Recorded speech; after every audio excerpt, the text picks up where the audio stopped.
UPSC येतोय का आवाज माझा? माझा आवाज येतोय का?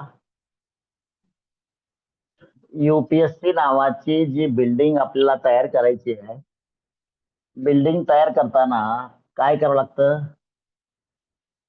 ज्या ठिकाणी बिल्डिंग तयार करायची आहे, ती जागा बऱ्याच वेळेस ओबडधोबड असते. ती जागा एकदम प्लेन असेलच असं नाही. एक तर ती जागा जेसीबी वगैरे लावून प्लेन आणि सुव्यवस्थित करून घेणं गरजेचं असतं.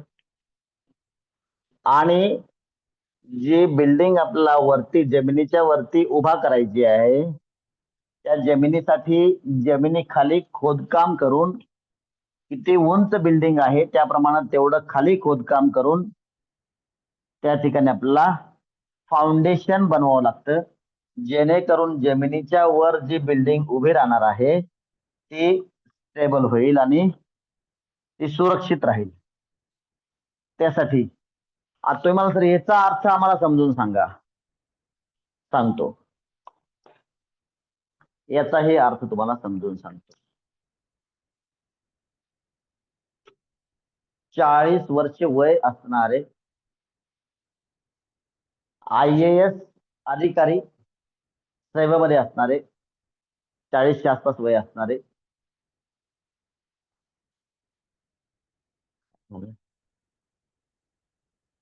IPS व IAS दर्जाचे अधिकारी आपलं जीवन संपवतात. घडलेलं उदाहरण आहे. संपवतात म्हणजे काय? त्यांनी संपवलं. याचा अर्थ काय? याचा अर्थ तुम्हाला स्पष्ट सांगतो. याचा अर्थ फाउंडेशन मध्ये कुठतरी अडचण झाली म्हणून ती बिल्डिंग टिकली नाही. समजून घ्या. फाउंडेशन जर फर्म असेल, अंडरस्टँडिंग, एथिक्स, प्रामाणिकपणा, नीतिमत्ता या गोष्टींवर, या गोष्टींच्या रूपातील फाउंडेशनवर जर तुमची UPSC चे जे काही तुम्हाला पोस्ट मिळणार आहेत, त्या पोस्ट रूपी बिल्डिंग जर फर्म म्हणजे मजबूत फाउंडेशनवर जर आधारित असेल तर नॉर्मल वादळ वाऱ्याला किंवा मोठ्या मोठ्या वादळ वाऱ्याला त्या बिल्डिंग हारत नाहीत, हार जात नाही, हार मानत नाही. आणि या गोष्टींमुळं काय झालं? फाउंडेशन व्यवस्थित नसल्यामुळं हे ऍक्सिडेंट घडले. तुम्ही कितीही रिसर्च करा तर शेवटी तुम्हाला हेच दिसेल. तर माझ्याकडे उदाहरणं आहेत. आहेत म्हणजे माझ्यापर्यंत देखील जे रिसर्च करणारे आहेत त्यांच्या मार्फतच माझ्यापर्यंत पोहोचलेले आहेत. आणि ज्यांच्या मार्फत माझ्यापर्यंत पोहोचलेले आहेत त्यांच्याकडे मात्र ते ओरिजिनल सोर्स आहे. त्यांच्या ओळखीचे ते 3 लोक होते. त्यातून 3 लोकांनी 40च्या वयाच्या आसपास त्यांचं जीवन संपुष्टात आणलं होतं. तात्पर्य, जर आपलं फाउंडेशन फर्म नसेल तिथं पोहोचूनही उपयोग होत नाही. बिल्डिंग बांधली, कळस जरी चढवला तरी त्याचा उपयोग होत नाही. त्यासाठी फाउंडेशन आपलं पक्क लागतं.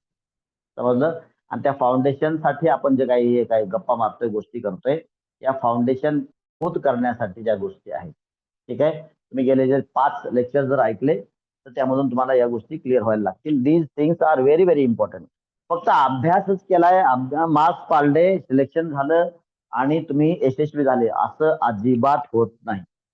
तुम्ही त्या पोस्टला जरी गेले तरी देखील तुमचं फाउंडेशन व्यवस्थित नसेल, तो व्यवस्थितपणा तुमच्या तयारीमध्ये नसेल तर तुम्हाला ती फळं व्यवस्थित चाखता येत नाहीत. फळं चाखता येणे म्हणजे काय?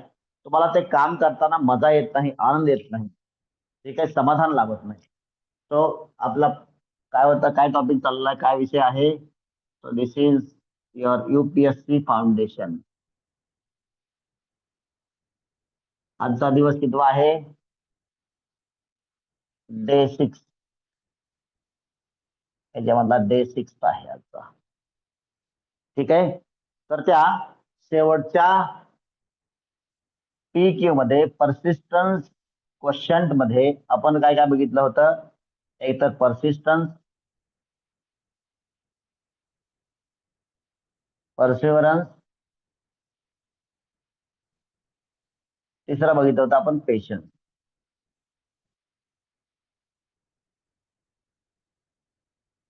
आता पेशन्स मध्ये आणखीन एक खूप सुंदर उदाहरण आहे. मी तुम्हाला मुद्दाम ते ओरिजिनल सोर्स मधून वाचून दाखवण्याची माझी इच्छा आहे. एक मिनिट हा.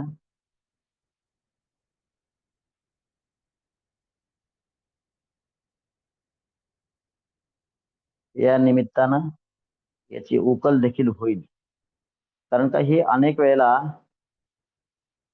ही गोष्ट अनेक लोकांकडून चुकीच्या पद्धतीनं सांगितली जाते. ते तुम्हाला आता इथे समजून येईल की लोक ही गोष्ट सांगताना काय चूक करतात ते.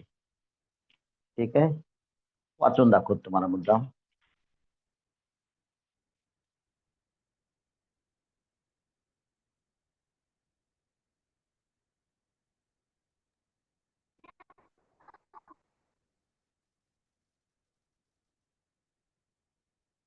बघा, भगवद्गीताचा अध्याय 2 सांख्य योग, यामध्ये पेशन्सच्या बाबतीत आता लोकांनी याला काय काय अर्थ दिलाय हे तुम्हाला माहिती आहे.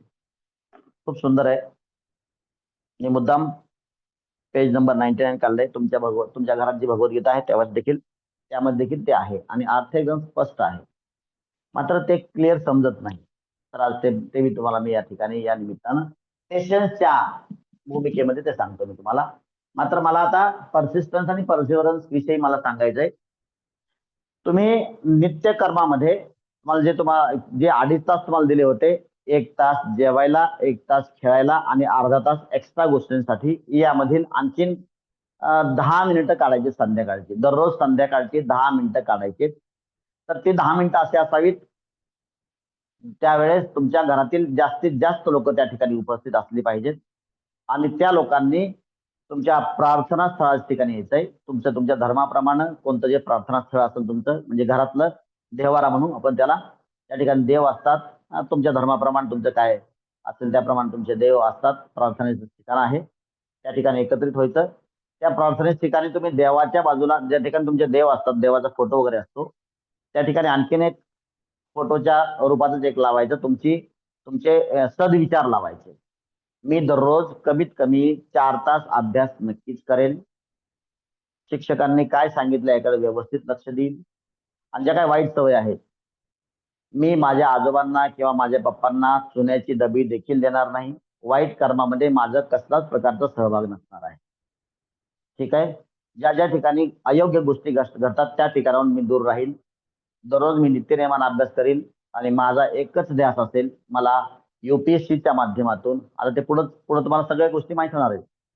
युपीएससी काय असतं, कमिशन काय असतं, त्यामध्ये कोण कोण असतं, कोणकोणते मेंबर्स असतात, सिलेबस कसा रचला जातो, आणि तो सिलेबस तसा का आहे, कशा पद्धतीने आपण त्याच्यावर मात करायची, कशा प्रकारे आपण तो ग्रहण करायचा, कशी समजदारी वाढवायची, कसं कसं मार्गक्रमण करायचं, या सगळ्या गोष्टींचं विस्तृत विवरण मी या कोर्सच्या माध्यमातून तुम्हाला घडवून देईल. तुम्हाला तुमच्या कानावर आणण्याचा प्रयत्न करेल.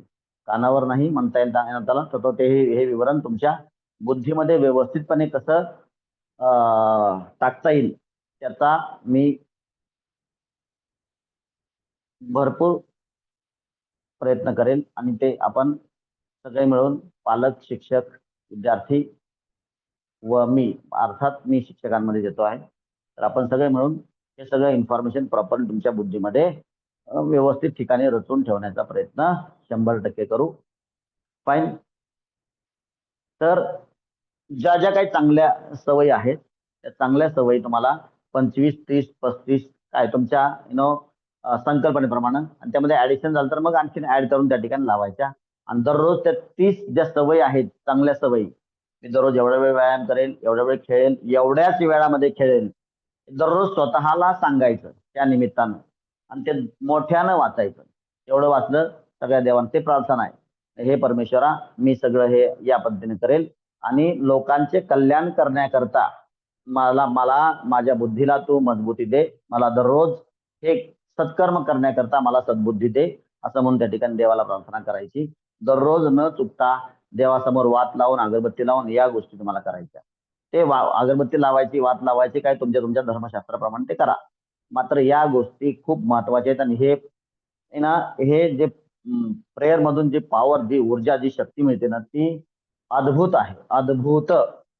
जगातील अनेक उच्च विचारवंतांनी याच्यावर रिसर्च केला आणि यातून खूप मोठ्या प्रमाणात पॉवर जनरेट होते, हे सिद्ध झालंय. आता एवढ्या मोठ्या पॉवर याच्यामधून जनरेट होतात, तुम्हाला म्हणजे हे युपीएससी त्यामध्ये खूप छोटस दिसेल. खूप अद्भुत गोष्टी या प्रेयरच्या माध्यमातून करता येतात. या ठिकाणी तुम्हाला संदर्भ, इवन सुनीता विलियम्स, विचार करा. तुम्ही 4-5 दिवसांसाठी, ए अक्सा मुलानी, मी काढून टाकेल हा, हाय बाय काय करायचं नाही का, बस थांब, ताबडतोब काढून टाकेल, नाही काढूनच टाकतो, नकोच. Aksa Mulani, open your mic, open your mic, I will remove you now. काय राहते, एवढं सिरियस गोष्ट चाललेली आहे.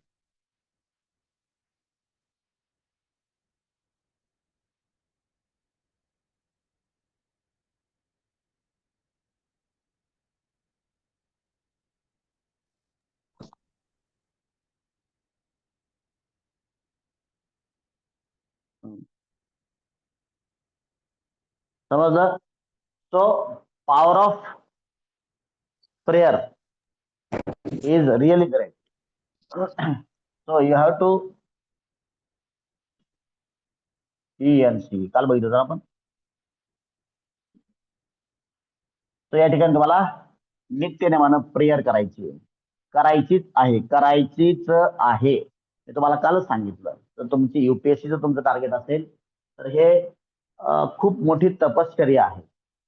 मग काही लोक म्हणतील, हा ही तपश्चर्या केल्याशिवाय देखील काही लोक आय एस, अजिबात मी सांगू नका, कौतुक मला, ते त्या ठिकाणी आनंदी नाही आहेत, मी आत्ताच तुम्हाला सांगतो.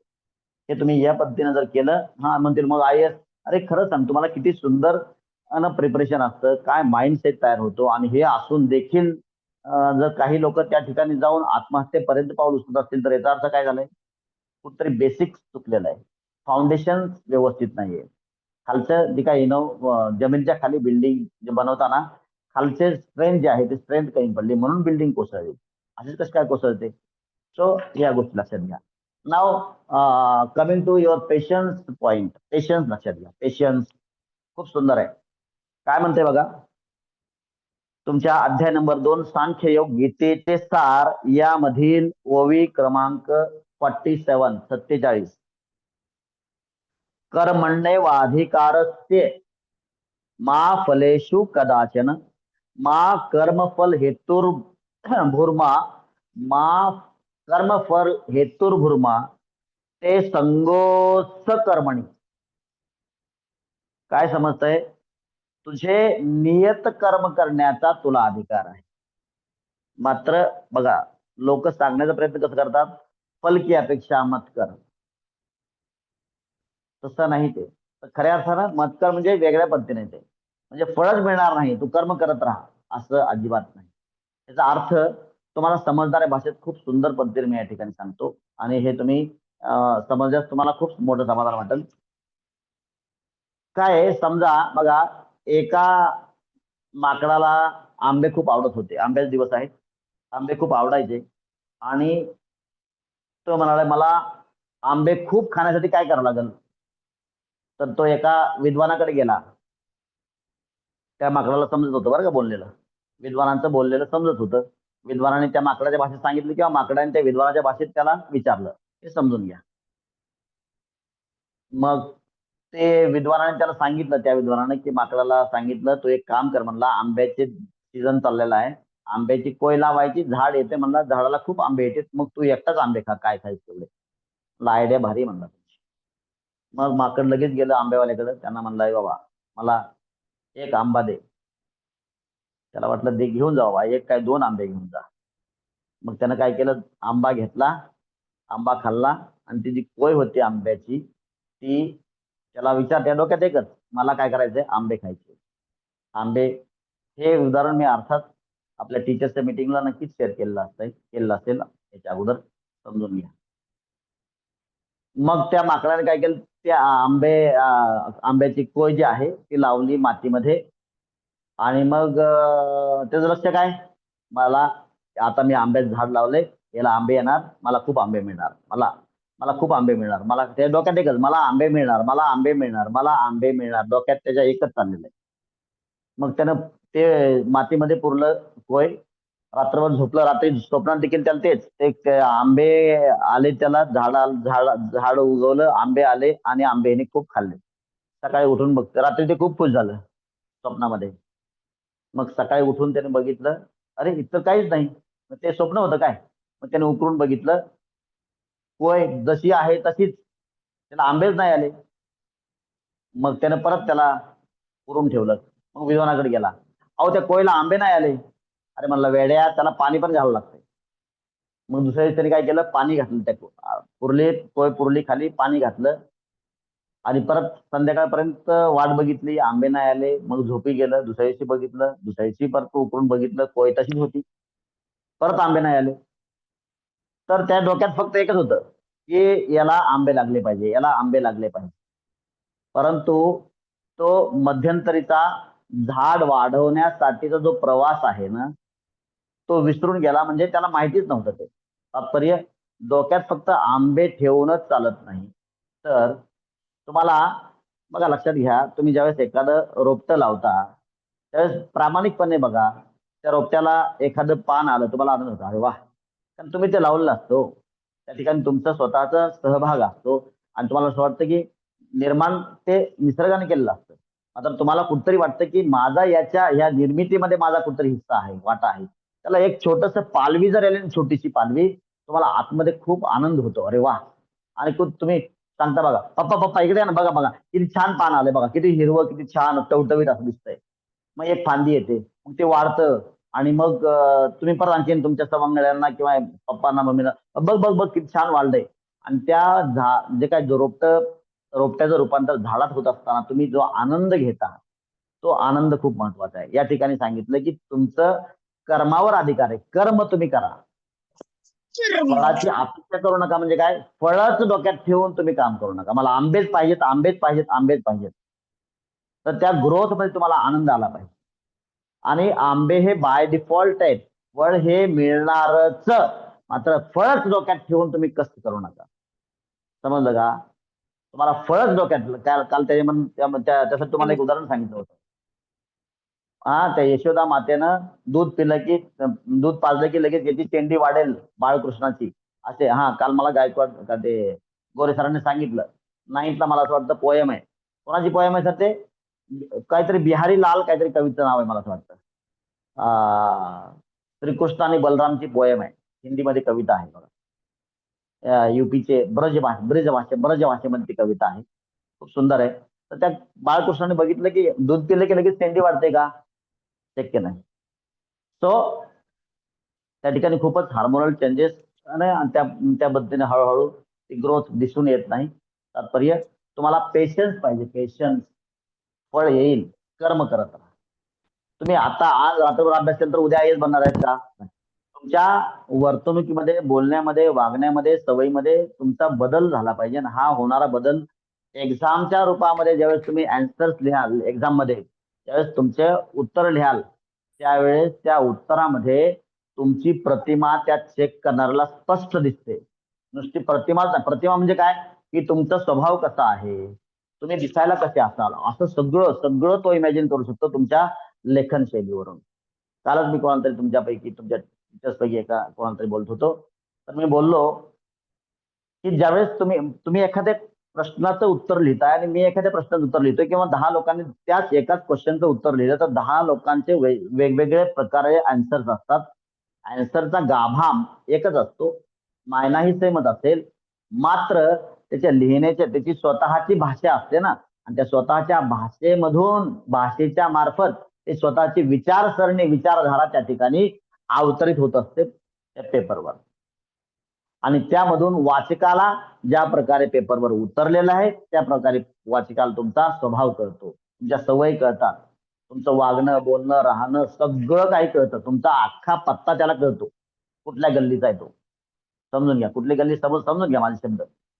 म्हणजे तुम्ही कोणत्या वातावरणात वावरलेले आहात, तुमचा व्यासंग कसा आहे, तुमच्या आजूबाजूला काय सगळं काही त्याला समजतं. आणि त्याच्यावरून तो विचार करतो की याला अधिकारी बनवण्याच्या लायकीचा आहे का नाही हा. आणि मग एवढं सगळं तो कॅल्क्युलेशन करून, मायक्रो कॅल्क्युलेशन करून तो व्यक्ती तुम्हाला त्या ठिकाणी मार्क्स देत असतो. तर जर वाटलं हा व्यक्ती किचकट आहे, हा व्यक्ती प्रशासनात नाही आला पाहिजे, तुम्हाला त्या ठिकाणी मार्क्स मिळत नाही. मग कितीही तुम्ही आरटीआयचा उपयोग करा, नाही म्हणजे नाही. हे त्याच्या डिस्क्रिप्शनवर आहे. ठीक आहे.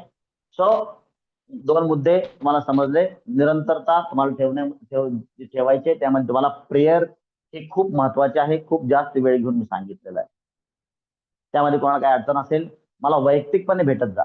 पुण्याला आले तर मला मुद्दामहून भेटत जा. कारण का तुमच्या आय-ए-एस तुमच्या पाल्याला जे आहे ना, आय-ए-एसच्या मार्गात तुम्ही चालण्यासाठी सांगताय. तर तिथं पोहोचण्यासाठी आपल्याला सगळ्यांना अटीतटीचे प्रयत्न करावे लागणार आहेत. आणि मग शेवटी रिझल्ट येणार आहे. आणि नागरे मी तुम्हाला काही भाषण पण देणार आहे. आणि तत्पूर्वी मला असं म्हणायचं की पालकांनी एक पुस्तक अर्जंट वाचलं पाहिजे. त्याचं नाव आहे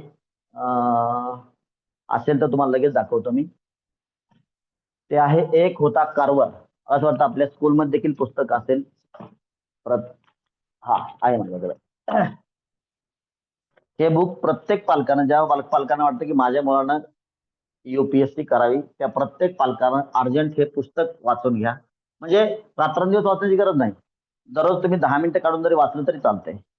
आणि सगळे बसलेले असताना पाहिजे तर तुम्ही प्रेयरच्या टायमाला, प्रेयर झाल्यानंतर हे 10 मिनिटं पुस्तक वाचा. सगळे एकत्र असतील, सगळ्यांना समजेल. ठीक आहे. यामध्ये तुम्हाला समजेल की काय पेशन्स होता, काय लगन होती या माणसाची, या व्यक्तीची.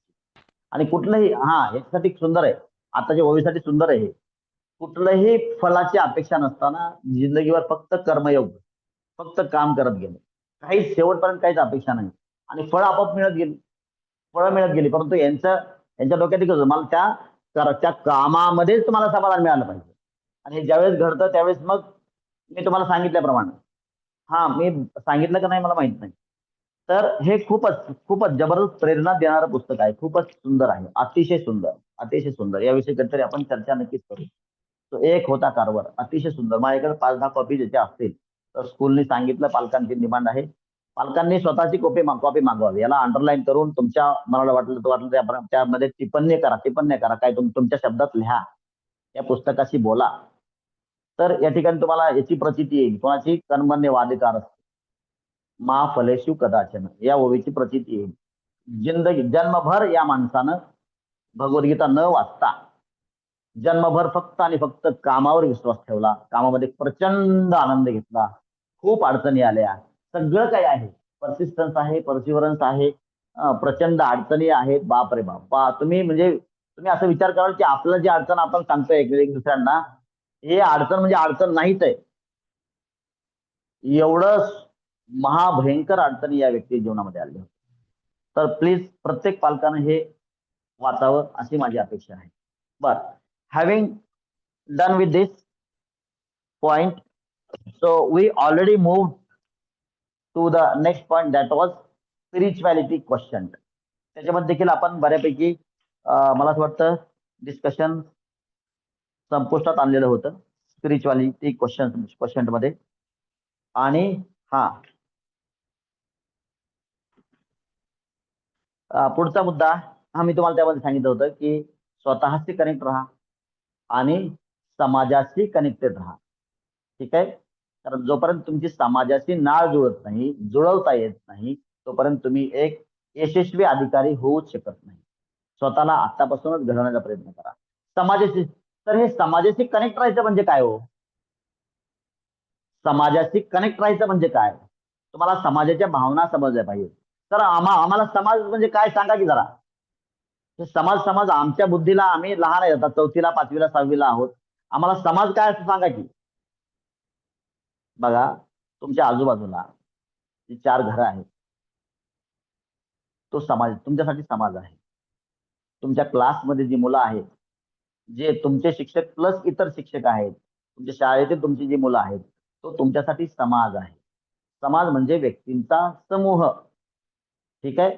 मग बघा, जे सध्या आफ्रिकेमध्ये राहतात लोक, तो तुमच्यासाठी समाज नाहीये. ते जगातील एक पॉप्युलेशन आहे, लोकसंख्या आहे. मात्र तुमच्यासाठी समाज म्हणजे काय? मग तुम्ही कोणाला बघायचं?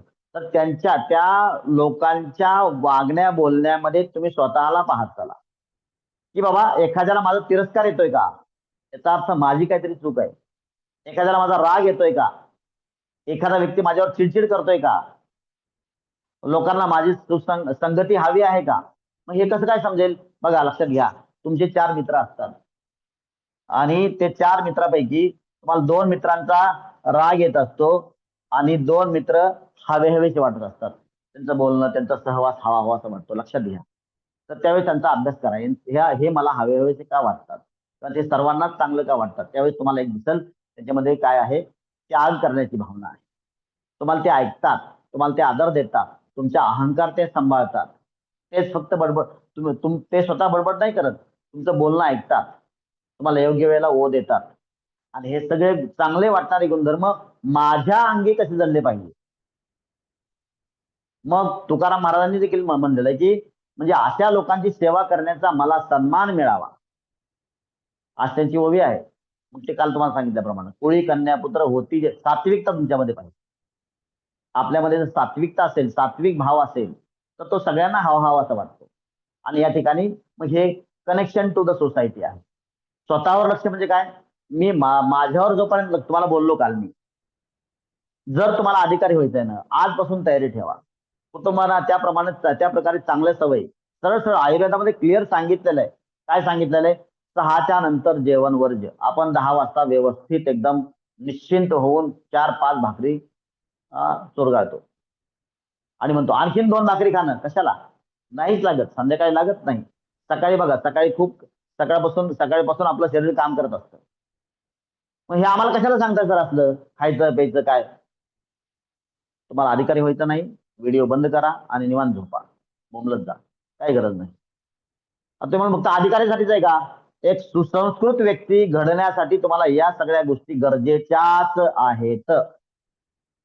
मग अचानक जाणं म्हणजे काय? अचानक तुमच्या शरीराचा बिघाड होतो. का होतो? कारण अवेळी सगळं करता. हे मग अवेळी आहे का नाही हे आपल्याला समजलं पाहिजे. ते सांगण्याचा मी प्रयत्न करतोय. तर तुमच्याकडे YouTube आहे, तुमच्याकडे माध्यमं आहेत. दुसरी गोष्ट बरं झालं ते YouTube वगैरे सांगतोय. कोणतीही गोष्ट तुम्हाला सांगितलं कालच, की तुम्हाला YouTubeवर काय बघायचं, कोणत्याही प्रसार माध्यमावर काहीही बघायचं तुमच्या पालकाच्या परवानगीशिवाय. याचा अर्थ काय? तुम्हाला ही सवय लागून जाते. तुम्हाला तुमच्या सिनियरची परवानगी घेतल्याशिवाय स्वतः काहीच आगाऊपणा करायचा नाही. प्रशासनामध्ये देखील हेच करायचं. तुम्ही कोणत्याही नोकरीमध्ये असाल, छोट्या-मोठ्या, काहीही करा. तुमच्या सिनियरला अगोदर कन्सल्ट करायचा. हे असं करू का? आणि नंतरच पुढे पावलं उचलायची. नसता तुम्हाला तिथं प्रशासनामध्ये देखील तुमची कोंडी होईल. तुमचा अहंकार दगावला जाईल. समजलं? आणि मग त्या ठिकाणी तुम्ही वेगळं पाऊल उचलाल किंवा नोकरी सोडून द्याल, हे आपल्यासाठी नाही म्हणाल.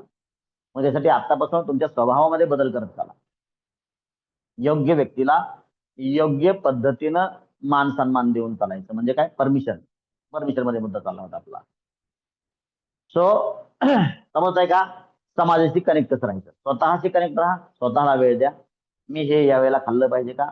याच्यामध्ये काय कॅलरीज आहेत किंवा काय प्रोटीन्स आहेत, प्रोटीन कंटेंट्स काय आहेत, या ठिकाणी बायोलॉजी शिक्षकाचं खूप मोठं योगदान असलं पाहिजे, की बाबा मुलांनी काय खाल्लं पाहिजे, कोणत्या भाज्यामध्ये कोणती जीवनसत्व आहेत, हे शिकवा अगोदर. हे शिकलं पाहिजे मुलांनी. ठीक आहे? आणि याच्यामध्ये रुची फक्त ते 2 मार्काला नसून ते आपल्या जीवनामध्ये ते नॉलेज, ते ज्ञान कसं उतरवायचं, ते बघितलं पाहिजे. आता कॉन्स्टिट्यूशन मी अंधारे सरांशी कन्सल्ट केला, तर त्यांनी सांगितलं, की "सर एक काम करा, जनरल नॉलेजचा टॉपिक थोडासा चालू करा, जेणेकरून पालकांनाही थोडंसं इंटरेस्ट येईल असा टॉपिक असला पाहिजे. मॅथ्समध्ये पालकांना इंटरेस्ट येण्याची काही शक्यता नाही वाटत. तर त्यामुळं जनरल नॉलेजमध्ये आपण कॉन्स्टिट्यूशन आणि तुम्ही बघा, ज्या पद्धतीनं मी कॉन्स्टिट्यूशन तुम्हाला सांगणार आहे, माझा दावा आहे, तुम्ही कितीही काही कितीही पालतं उतानं करा, कसंही करा, Googleच्या मालकाला भेटून या. अर्थात Googleच्या मालकाने ते इन्फॉर्मेशन टाकलेलं नसतं. त्यांनी फक्त प्लॅटफॉर्म तयार केलेला आहे. अतिशय सुंदर पद्धतीने तुम्हाला सांगितलं जाणार आहे. आणि सगळेजण म्हणजे त्या ठिकाणी तुम्हाला रेझोनन्स मिळेल, रेझोनन्स. नो ब्रह्मानंद टाळी. अतिशय सुंदर पद्धतीने विवेचन असेल. ठीक आहे? Mind it. Believe in me. All right. So स्वतःशी कनेक्ट करा. स्वतःला वेळ द्या. म्हणजे तुम्ही बघा लक्षात घ्या, तुम्ही स्वतःला देखील निर्माण करताय. कोणत्या वेळेला काय खाल्लं पाहिजे, कोणत्या वेळेला काय वाचलं पाहिजे, कोणत्या वेळेला कोणत्या लोकांशी संवाद केला पाहिजे, कसा केला पाहिजे, या सगळ्या गोष्टी. आणि स्वतःला वेळ देता देता स्वतःमध्येच समाज कुठतरी आजूबाजूला ज्यावेळेस तुम्ही स्वतःचं एक्सपान्शन करता, त्यावेळेस तुम्हाला आजूबाजूला समाज दिसतो. तुमच्या आसपासचे 4 घरं असतील, तुमची गल्ली असेल, त्याच्यामध्ये तुमचं क्रिटिसिझम का आहे? तुमच्यावर टीका कोणत्या गोष्टींमुळे होते त्या गोष्टी कमी करण्याचा आतापासूनच सावध राहा. या गोष्टी समाजाला आवडत नाही. अर्थात अधिकारी झाल्यानंतर देखील त्या समाजाला या गोष्टी न आवडल्यामुळे ते मला ऍक्सेप्ट नाही करणार, मला स्वीकारणार नाही. तेव्हा माझा जो अधिकारात्मक जे ऑर्डर देतोय त्या ऑर्डर देखील पालन होईल का नाही सांगता येत नाही. ते ऑर्डर तुम्ही जे तुम्ही समोरच्या लोकांना आज्ञा करणार ते आज्ञेचं वरच्या थरावर देखील काय होईल, टीका होईल आणि खालच्या थरातील लोक म्हणजे तुमच्या समोर जे लोक आहेत ते देखील तेवढ्या काटेकोरपणे त्याचं पालन करतील का नाही हे शंकाग्रस्त आहे. समजलं? So that is doubtful. समजून घ्या. तर आतापासून आपल्या व्यवहारामध्ये वर्तनामध्ये बदल करण्यासाठी काय काय केलं पाहिजे हे तुम्हाला सगळ्यांना समजते. माझं म्हणणं असं आहे, रास्त म्हणणं असं आहे, चौथीच्या पुढे सगळ्यांना अक्कल आहे आपलं काय चुकतं हे समजतं त्यांना. आणि या गोष्टीला पालकांनी मदत करावी आणि त्यांच्या वर्तनामध्ये सुधारणा करण्यासाठी. खूप काही सिरियस नाही हो, मात्र हळूहळू का होईना त्याच्यामध्ये आतापासून सुधारणा केली तर तुम्ही परम स्थानावर पोहोचल्याशिवाय राहणार नाही. ठीक आहे. सो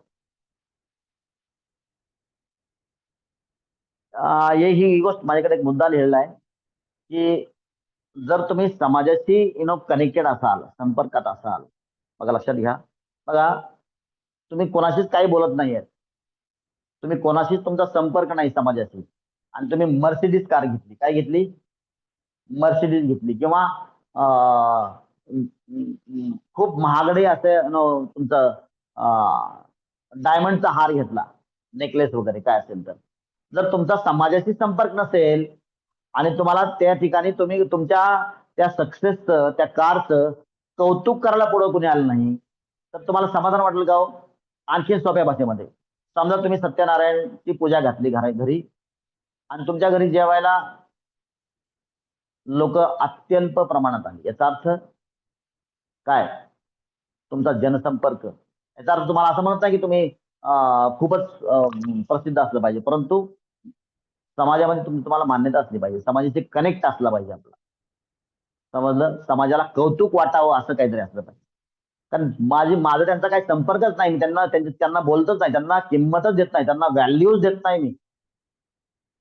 त्यांच्या अस्तित्वाची मला जाणीवच नाही. अरे बाबा तुम्ही मर्सिडीज घ्या किंवा तुम्ही मर्सिडीजची कंपनी अख्खी विकत घ्या, तुमचं कौतुक कोणाला नसणार आहे. आणि अशा वेळेला त्या सक्सेस ज्याला तुम्ही सक्सेस म्हणत होता, कधी कधी काय काय लोकांना एक विनाकारण गैरसमज असतो, काय, मी जर IAS झालो ना सगळे लोक मला पाया पडतील, सोड कुणी विचारत नाही तुला. जर तुझा समाजाची कनेक्ट नसेल तर, भावनिक कनेक्ट त्याला म्हणतो आपण, EQ तुझा प्रॉपर डेव्हलप झाला नसेल तर तुमच्या सक्सेसला विचारायला कुणी रिकामं नाही. आणि त्यावेळेस सक्सेस आपल्याला वाटतं ज्यावेळेस सगळ्यांना मिळून आपण पुढे जातो. सगळ्यांना मिळून म्हणजे काय, सगळ्यांना घेऊन, सगळ्यांशी मिळतं जुळतं संबंध ठेवून आपण ज्यावेळेस पुढे जातो त्यावेळेस ते सगळ्यांना कौतुक असतं. तुमच्या घरात गाडी आल्यानंतर 4 लोकांनी तुम्हाला अभिनंदन करायला पुढे आलं पाहिजे. ते कधी पुढे येतील, जर तुमचा त्यांच्याशी संपर्क असेल तर, भावनात्मक कनेक्ट असेल तर, नसता शक्य नाही. या गोष्टी देखील लक्षात घ्या कुठतरी. बर, now we are going to discuss again very very very very important point. तो आतापर्यंतचे आपले पॉइंट जे होते ते कोणते कोणते होते, एकदा 2 मिनिटात मी इथे लिहितो. पहिला होता IQ डिस्कस केला आपण, दुसरा EQ डिस्कस केला, तिसरा केला आपण कोणता रे, PQच्या माध्यमातून 3 P's आपण पाहिले.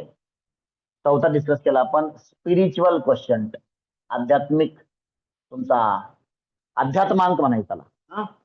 आणि आता आपण पर्सनॅलिटी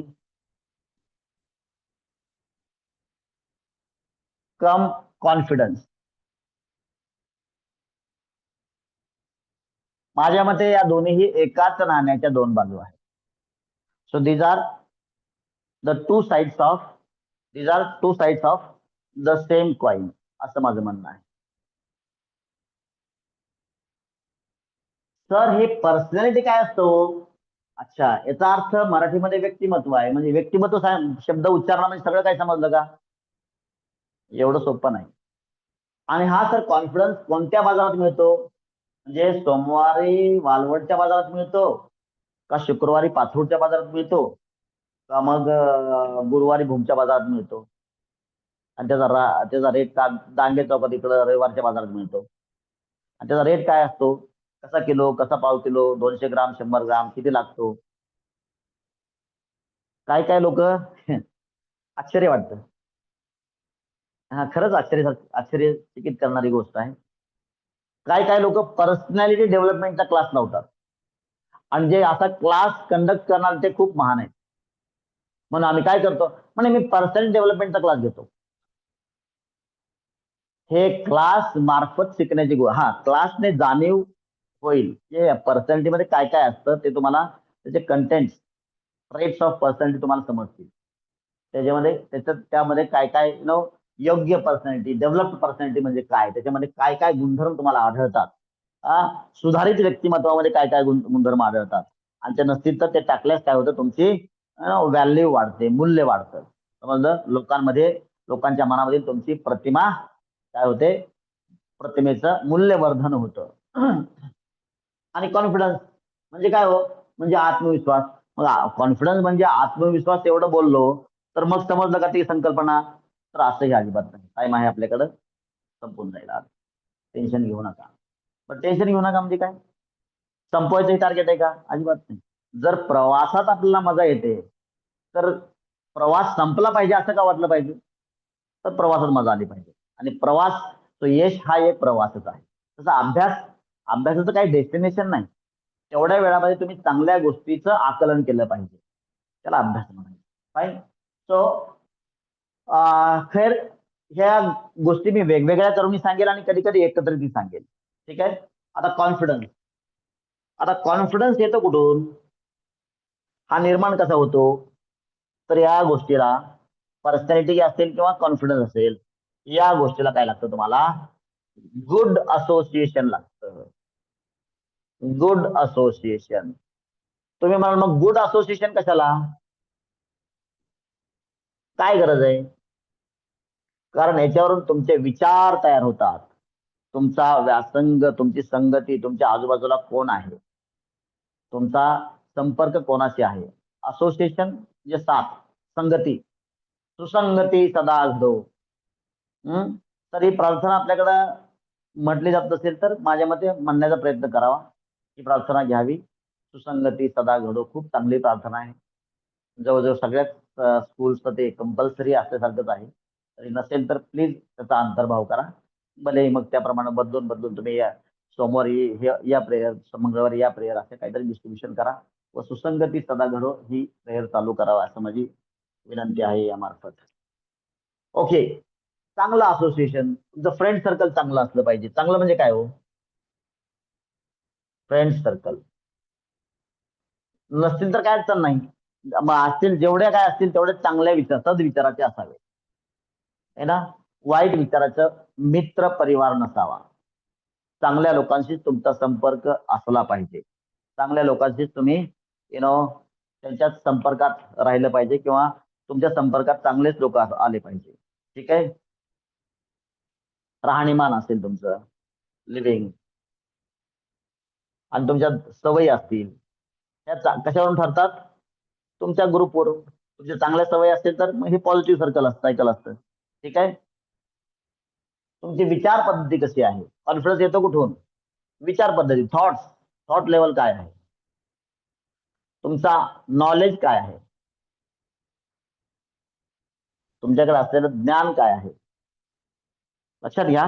मुद्दाम एक काम करा, जमलंच तर एक तरुण कीर्तनकार आणि एक वयोवृद्ध कीर्तनकार, या दोघांचं कीर्तन आहे का, कोणत्या व्यक्तीच्या शब्दामध्ये वजन आहे, तर कोणत्या व्यक्ती शब्दामध्ये वजन दिसेल तुम्हाला, कोण सांगताय का मला. अर्थात तुमच्याकडे उत्तर तयार आहे. जो वयस्कर व्यक्ती आहे त्या व्यक्तीच्या शब्दामध्ये तुम्हाला वजन दिसेल. वजन वजन तुम्हाला समजतंय, तुम्ही ह्या युपीएससी फाउंडेशनचा क्लास अटेंड करता, याचा अर्थ वजन तुम्हाला समजतंय. एवढे तुम्ही वेळे नाही आहात. ठीक आहे. सो ते वजन तुम्हाला त्या थोडेसे वयस्कर वयानं जास्त असणारे जे कीर्तनकार महाराज आहेत त्यांच्या अ, शब्दामध्ये थोडंसं वेगळं वजन दिसेल आणि ते शब्द तुम्हाला ऐकायला आवडतील. त्या ठिकाणी इंटरेस्ट तयार होईल. मात्र जो जो व्यक्ती आता तरुणच वय आहे आणि कमी वयाचे महाराज आहेत. त्यांच्यामध्ये त्यांच्या शब्दामध्ये तेवढं वजन नाही. आता तो वजन नाही असं मला म्हणायचं नाही. वजन तेवढं नाही. तर हे येतं कुठून? हे तुमच्या खडतर अनुभवातून येतं. तुमचे प्रगल्भ वाचन पाहिजे. मग काय? नॉलेजसाठी काय पाहिजे? रीडिंग पाहिजे. आणि नॉलेजसाठी परत मग हे असोसिएशन लागतं. सॉरी, कुठे गेलो आपण इथं? हा, हे हे हे इंटर रिलेटेड आहे. तुमची संगत कोणाशी आहे? तुम्ही कोणत्या लोकांमध्ये उठता पाहिजे बसता? तुमचे श्रवण करण्याची तयारी किती आहे? तुम्ही म्हणजे जे नॉलेज ग्रहण केलं, सो अदर सोर्सेस. मग काही गोष्टी बघितल्यानं देखील नॉलेज तुम्हाला ग्रहण करता येतं. काही लोकांचा विचार ऐकल्यानं देखील नॉलेज ग्रहण करता येतं. म्हणजे तुमचं लिसनिंग प्रॉपर पाहिजे, रीडिंग प्रॉपर पाहिजे, निरीक्षण प्रॉपर पाहिजे, तुमचं ऑब्झर्वेशन.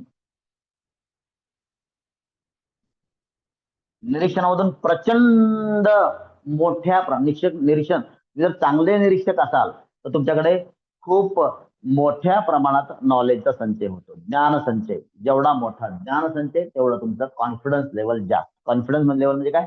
आत्मविश्वास. ज्यावेळेस तुम्ही आता कॉन्फिडन्स कामाला येतो कुठं कुठं? तुम्हाला जेव्हा जेव्हा काही गोष्टी एक्सप्रेस करायच्यात, व्यक्त करायच्यात, मग ते क्वेश्चनच्या आन्सरच्या मार्फत असो, माध्यमातून असो, किंवा तुम्हाला एखाद्या चार लोकांसमोर किंवा कुणी समोर, एकाही व्यक्तीसमोर, कोणाच्याही समोर तुम्हाला तुमचं मत प्रतिपादन करायचं असतं. त्या ठिकाणी शब्दामध्ये ताकद कधी तयार होते? जर तुमचं वाचनामध्ये प्रगल्भता असेल तर. आता वाचन म्हणजेच काय? इतर गोष्टी म्हणजे वाचन म्हणजे ज्ञान ग्रहण करण्यासाठीचं असलेलं एक साधन आहे. आता हे दृकश्राव्य माध्यमातून देखील समजा तुम्ही काहीतरी वाचलं. दृक म्हणजे काय? वाचणे, रीडिंग. आजकाल श्रवणातून देखील होतं ना. पहिलं श्रवण करण्यासाठी एक लिमिटेड सोर्स होते. आजकाल प्रसार माध्यमातून तुम्हाला अनेक गोष्टी ऐकायला मिळतात. चार चौघात बसल्यानंतर काहीतरी चांगलं ऐकायला मिळतं, वाईटही ऐकायला मिळतं. मग मात्र तुमच्या बुद्धीमध्ये फिल्टर्स कोणत्या प्रकारचे आहेत? वाईट काढून टाकणे आणि चांगली गोष्ट तेवढी ग्रास करणे हे तयार होतं तुमच्या. हा देखील तुमच्या व्यक्तिमत्वामधला एक गुण आहे. तुम्ही कोणत्या गोष्टींवर फोकस करता? So focusing the right things. तुझा फोकस असला पाहिजे.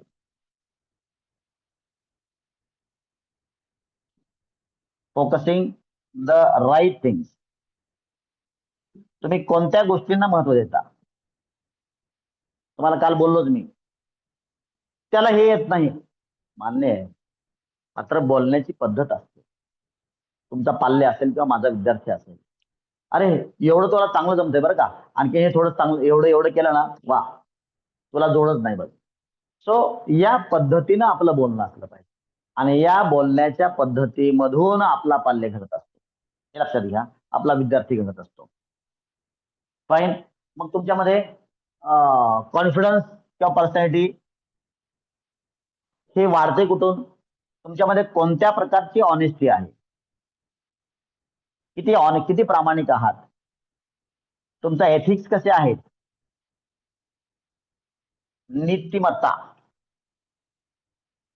म्हणून हे सुसंगती सदा घडो. ठीक आहे. नीतिमत्ता. तुम्ही जर हे व्हॅल्यूज, हे सगळे मूल्य जे आहेत ना, तुमच्या स्कूलच्या असेंब्ली मधून तुम्हाला हे सगळं प्रचंड ज्ञान प्राप्त होत असतं आणि त्यातून तुमची पर्सनॅलिटी व कॉन्फिडन्स घडतो असा माझा क्लिअर कट दावा आहे. जर ती असेंब्ली सुव्यवस्थितपणे कंडक्ट केली गेली तर त्याच्यामध्ये प्रचंड मोठ्या प्रमाणात पॉवर असते. दॅट इज, आणि त्या ठिकाणी तुम्हाला पॉवर ऑफ प्रेयरची प्रचिती येते. लक्षात घ्या. सो तुम्ही जर खूप प्रामाणिक असाल, तुम्ही एथिकल तुमचं वर्तन असेल, तर तुमच्या बोलण्यामध्ये वेगळ्या प्रकारचा एक कॉन्फिडन्स प्रवाहित होत असतो आणि मग you get the respect from the society, from your friends, from your association. त्या लोकांच्या मधून तुम्हाला एक वेगळ्या प्रकारचा आदर मिळत असतो. अर्थात याच्यामध्ये तुमचं मगा सांगितल्याप्रमाणे सात्विकता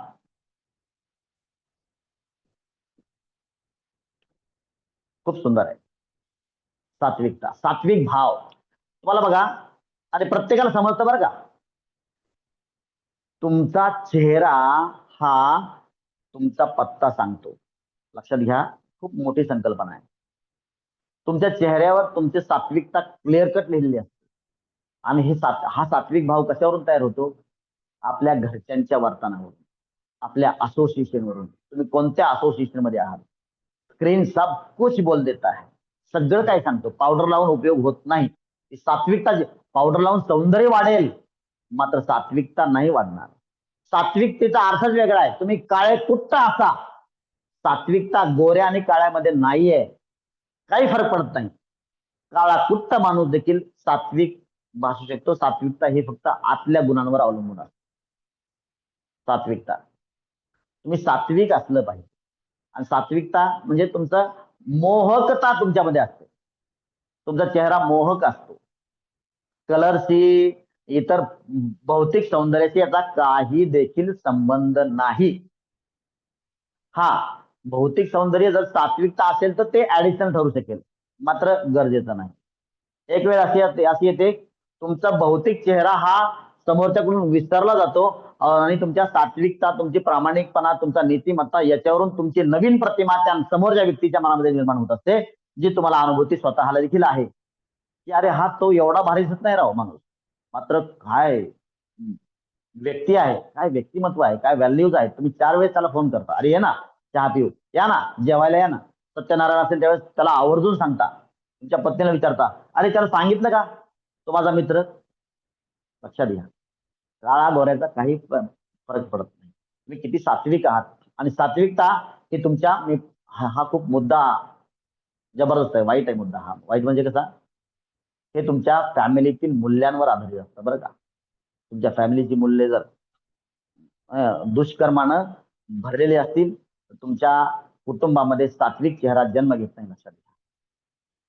त्यामुळं थोडस प्रामाणिकपणा, नीतिमत्ता लक्षात घ्या. तुम्ही एक लेक्चर कोणतं अटेंड करताय आणि हे जर फाउंडेशन व्यवस्थित नसेल तर युपीएससी सिलेक्शन झाल्यानंतर देखील पूर्ण देखील ते झाड टिकल का नाही याची शाश्वती अजिबात नाही. तेव्हा मुळं आत्तापासून, म्हणजे ह्या सगळ्या गोष्टी असतील तर ते मुळं काय करतील, जमिनीमध्ये मजबूती पकडतील, मजबूती.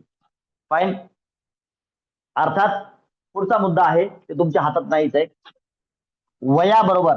वयाबरोबर आलेला अनुभव, एज प्लस एक्सपिरियन्स. वाढत्या वयानुसार तुम्हाला वेगवेगळे अनुभव येत असतात आणि अनुभवासारखा मोठा गुरु जगात कोणताच नाही. अनुभव हा सर्वात मोठा गुरु आहे. आणि या सगळ्यांचा लेखाजोखा, या सगळ्यांची सरमिसळ, या सगळ्यांचं बेरीज केली, बेरीज, तर तुमचं व्यक्तिमत्व तयार होतं आणि तुमच्यामध्ये विशिष्ट प्रकारचा, विशिष्ट लेवलचा, विशिष्ट दर्जाचा कॉन्फिडन्स, आत्मविश्वास निर्माण होतो. आणि या सगळ्या गोष्टीत चांगलं व्यक्तिमत्व, एक प्रामाणिक व्यक्तिमत्व, एक मनमोहक व्यक्तिमत्व गवळणीमध्ये आहे बघा श्रीकृष्णाच्या. मनमोहना, मनाला मोहून टाकणारा असतो चेहरा आहे. आणि कलर कसा आहे? कलर कसा? सात्विकता. मनमोहक म्हणजे काय? सात्विक भाव आहे. ठीक आहे. आणि म्हणून म्हणून आहे बघा, तुम्हाला आता बोललो मी, आता तो संदर्भ करेक्ट बसतोय. कुळी कन्या पुत्र होती जे सात्विक. कशावरून सात्विकता आहे? पुत्र का म्हणलेला आहे? याचा अर्थ मागच्या जन्माचं पुण्यकर्म शिल्लक असेल तर सात्विकता मुलांमध्ये येते. कुळी कन्या पुत्र, कुळी त्या कुळामध्ये येते. कुळी कन्या पुत्र होती जे सात्विक. आता मी क्लिअर सांगतो इथं, थोडस विश्लेषण करून सांगतो. तयाचा हरिक वाटे देवा. आता काय हरिक? हरिक म्हणजे काय? त्याचा देखील हेवा, त्याचा हेवा देवाला देखील वाटतो. बघा, देवाला देखील हेवा वाटावा असं आपलं वर्तन असायला पाहिजे. आणि देवाला हेवा वाटावा म्हणता मी या ठिकाणी आठवण करून देतो. देवाला हेवा वाटावा असं एकमेव प्रोफेशन या पृथ्वी तलावावर आहे आणि ते म्हणजे शिक्षकाचं. लक्षात घ्या, शिक्षकांनी प्लीज लक्ष द्यायचं. सुदैवानं संदर्भ आला आहे. देवाला देखील हेवा वाटतं आपल्या या प्रोफेशनचा, व्यवसायाचा. आणि म्हणून जर देवाला या व्यवसायाचा हेवा वाटतोय, आपलं काम किती नीतिमान, शिस्तबद्ध, प्रामाणिक असलं पाहिजे.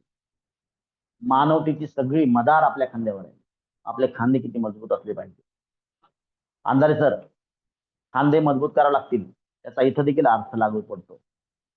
खांदे शिक्षकांना सगळ्या मजबूत करणं गरजेचं. का? कारण देवाला ह्या वाटतो. तात्पर्य, कोळी कन्या पुत्र होती जी सात्विक, तयाचा हारिक त्याचा हारिक वाटे देवा. त्याचा हेवा देवाला देखील वाटतो. जे सात्विकता, ज्या कुळामध्ये सात्विक मुलं जन्माला येतात, सात्विक लेकरं, मुलं मुली, पुत्र पुत्री, पुत्र म्हणलेलं मात्र मी या ठिकाणी जेंडर न्यूट्रल म्हणजे जेंडर कन्सिडर करत नाही. पुत्र हे ते लेखन देखील तेच लक्षात लक्षात घ्या. तुमचा पाल्य जे तुमच्या कुळामध्ये जन्म घेतात, कुळामध्ये सात्विकता कशी येईल हो? जर मुळामध्ये सात्विकता असेल तर तिथं फळामध्ये सात्विकता येते. त्या मुळालाच तुम्ही केमिकल्स पाळताय, फळामध्ये काय येईल?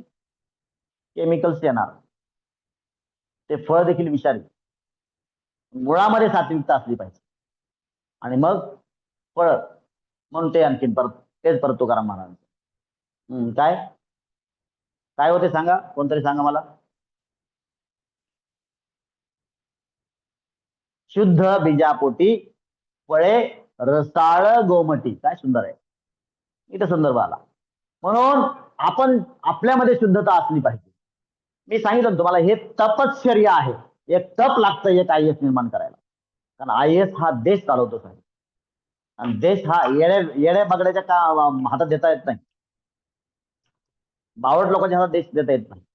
म्हणून IAS ची प्रक्रिया खूप अशी विस्तारित आहे, खूप क्लिष्ट प्रक्रिया आहे, चैन प्रक्रिया.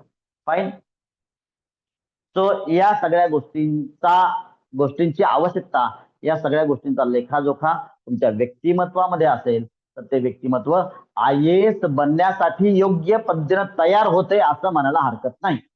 या सगळ्या गोष्टी तुमच्या व्यक्तिमत्वामध्ये आल्या पाहिजे. तुमच्या मध्ये हे गुण तुमच्यामध्ये उतरले पाहिजे, तुमच्या वर्तनामधून ते दिसले पाहिजे.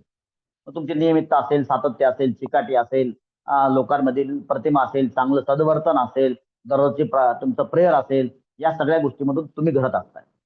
आणि सगळ्यांनी जे लोक ऐकतात त्यांनी आजूबाजूच्या लोकांना देखील घडण्याचा प्रयत्न करा. आणि या ठिकाणी तुमची सात्विकता निर्माण होते.